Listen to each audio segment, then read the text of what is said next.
When I was at secondary school, I remember 3 instances, et al., where I was being flirted with. And I must emphasise with, as I never initiated any of the flirting. Unless, of course, being supposedly attractive in the first place, from the perspective of the girl, can be seen as initiation. I don't know. Anyway, I remember 3 instances. The first was in year 7. Here, it was a brief, indirect inquiry from a girl's friend. I remember being sat in form, and the girl sat next to me says, "Would you go out with insert girl's name?" Let's say she's called Ursula. She wasn't called that, but let's just roll with that. And I, rather surprised, laughed and said, "No." And the girl who was attracted to me looked rather quite downtrodden at my response. But that wasn't my intention. I just wasn't into relationships at that time in my life. So I am rather quite sorry, Ursula, if you're watching. I very much doubt she is, but, you know, if she ever is, sorry. But it's not all bad, as this girl, you know, Ursula, did go on to have other relationships while at school.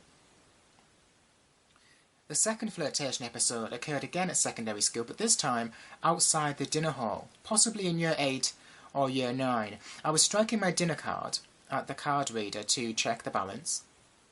Dinners are really cheap, by the way, in year 8 or 9. I think it was something like £1 and 70 pence for dinner. Cheap.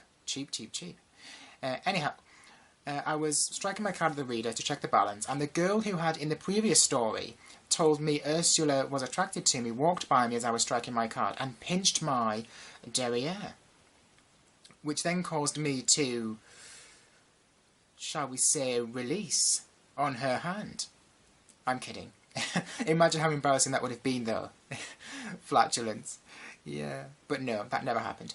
Instead, I know it was her. Well, because I have eyes in the back of my head. Again, kidding. These jokes are really bad. Oh well. Anyway, kidding.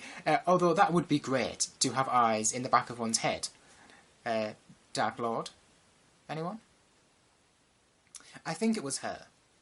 Because when I turned around and caught her eye, when she was stood in line, waiting to go into the dinner hall for dinner, she smirked at me.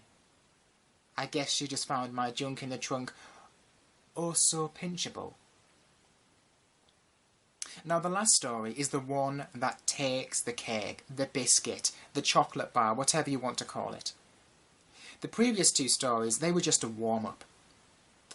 The last story takes place in year 9, and I am in art class.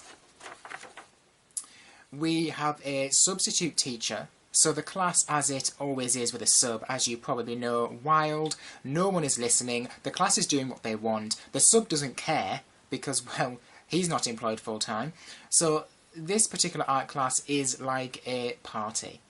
So, I'm sat on my table, just getting on with some drawing, no idea what I was drawing, but I can vaguely hear at the fringes of my mind that 2 girls on the table are whispering about something. But I can't quite make it out. As I said, it was on the fringes. A few seconds pass, and I hear to my right, "Joshua?"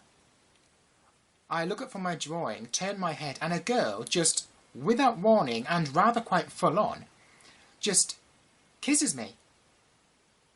Just kisses me square on the lips. She pulls away, and then says, with no shame at all, "Can I do it again?" Which I reply, no, because I'm thinking to myself, at least buy me dinner first. I remember a boy walking up to me after I was kissed that said, "Oh, you should make out with her." To which again my answer was, no. Now the last story, the et al. Story, takes place not in school, but when I was about 7 or 8 years old, whilst I was playing outside my house. There was a girl, about 6 or 7, that was visiting her nana, and she was rather quite, as I remember, the little madam. Let's call her Jasmina. As with the previous stories, that wasn't her name, but we'll just go with it, we'll just roll with it. You know how it is. I remember Jasmina saying to me from a distance, "I like you," to which my little 7, 8-year-old brain had no idea what to do with. So I just stood there dumbfounded like a little deer in the headlights. But then she started walking towards me. As I said, this girl was a little madam. So I started walking backwards, almost tripped over the curb until my back fully came up against a wooden fence. And this little Jasmina was just stood there, smaller than me, just staring at me. And I was terrified of this little girl. A few seconds pass, and I hear a female voice chuckle, call Jasmina's name, and Jasmina ran off. And to this day, I've never seen that little girl since. But I always remember that the sense of fear that little girl inspired within me. I always remember my back hitting the wooden fence, and the female voice chuckling in the distance. And with that, those are my tales about flirting, or more specifically, being flirted with. Until next time, thank you for listening.